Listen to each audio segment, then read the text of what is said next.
everybody, it's Tessa from Meyer Hatchery. In my garden, things are starting to wind down.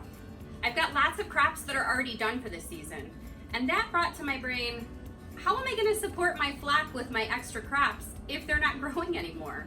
So today we're going to be looking at some ways that you can support your flock with extra treats that you've grown, maybe outside or maybe inside throughout the fall and winter. So when you plant your garden, you probably have leftover seeds. This is a great opportunity to use up the seeds from last year to make sure that you're getting still those vitamins and nutrients that you want your flock to have when they don't have access to it. So if you don't have any seeds left at home and you can't find any locally, you can still probably order from some seed companies online. But I also suggest that you check out and see if there's a local free seed library near you. Through a quick internet search, you can see if there's one available in your town or in your nearby county. And it's a way to try new crops or new brands that maybe you haven't tried before, all for free. So be sure to check that out. Now, let's talk about ways that you can grow inside. There are a few ways to do it. Some as simple as filling up a tray and putting it in your windowsill. But if you don't have a windowsill with great sun exposure, those plants aren't going to grow as well as you want them to. So here are some ways that we can help support and grow all through the cold weather seasons. The first one is going to be hydroponic gardening. Now there are some insane, amazing setups for hydroponics that you can find in books from your library or online. Or you can purchase one that's already made for you, which is a lot easier and the route that I go. So in something like this, you have to buy the device, you have to buy the seed pods and put the seeds in, but then it takes care of watering for you and you use nutrients from a bottle to get those vitamins that the plants need to grow. It also provides the appropriate amount of light timed throughout the day and is really the most consistent way to grow within your own home. Mostly because it's taking care of a lot of the work that sometimes we can forget about. But it does come with a cost. So if you're looking for a way to feed your flock and you don't want to spend $150, this isn't necessarily the way to go. But it is really great and it lasts for years. And all you have to do is change out the light bulbs. So hydroponic gardening is one way you can support your flock through fall and winter. Another thing you can do is using your trays that you had for your summer garden, you can replant those and use a heat supplement and a light supplement anywhere in your house. Now on here I've got my tray, which I haven't filled yet, but down underneath I have a heat mat.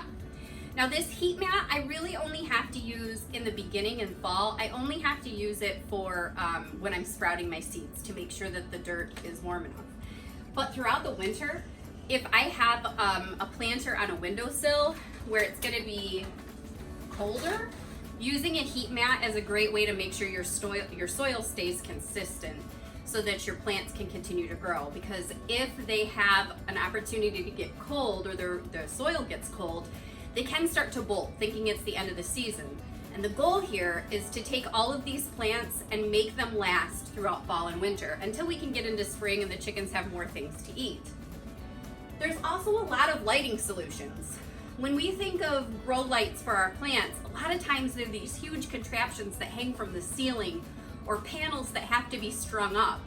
And in your house, maybe that's not what you really want to have decorating. So I found some alternatives, this being one of them. This clips on to a lot of things, and this is a good 3-inch that it can clip onto, so it could be a countertop or a windowsill or a table in your bedroom. It clips right on, and then it has these bendable lights that you can then spread out. So that's another great thing, is that this gives you some versatility. Maybe you don't have a tray. Maybe you're growing in old yogurt cups and you have 100 of them all spread out. Well, with one of these, I can spread them out to where I need them to be to make sure everything gets the light that it needs. Speaking of yogurt cups, back to school is in session. So save those yogurt cups. Even if you're not gonna use them like for fall and winter gardening, you'll definitely use them in the spring to start seeds. So you don't have to really go out and buy anything if you don't want to. You could use natural light from a window, starting in these cups, and just add soil, add a little bit of nutrient every so often, and make sure you water them regularly, and you would have access to these foods for your chickens.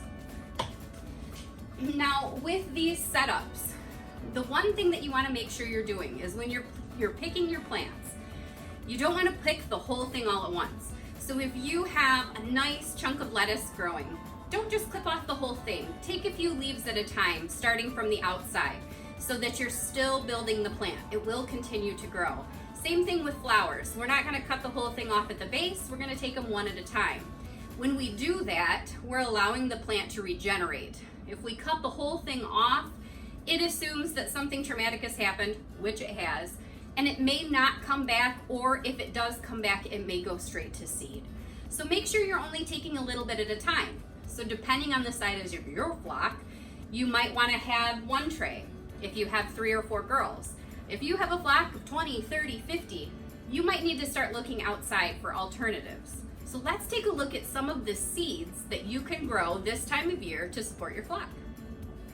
Here are some of my favorite seeds that I'm going to be growing for my flock this year. You can see that I've got a variety of different lettuces. I've got some chard. I'm also going to be including some herbs to my garden. Now, some of my seed mixes do have herbs included, and those are ones I like to grow inside because I use them for myself as well. So if you have a setup inside for herbs, you can use it for yourself as well as your birds. And check out some of our other videos that highlight some of those herbs that are really beneficial for your chickens, because getting them dried is wonderful, but growing them yourself is even better. So not only do we have lettuces, we have flowers, herbs, and then you can also grow some things outside, especially like grains or corns, depending on your region, that can help support through the winter as well. So check out all of your seed companies that you love. See what they have. See what you might like to eat. Chances are your chickens would like to eat it too. And adding things in like marigolds and dandelions, those are great ways to boost that omegas in your chickens' feed so that they provide some eggs that have really deep, nice yolks. Thank you for joining us today. I hope you picked up some new tips or tricks on how you can support your flock through fall and winter with your gardening. Be sure to click like and subscribe so that you can get the first news of any videos we have about how you can support your flock yourself. Have a great day, everybody, and we'll see you soon.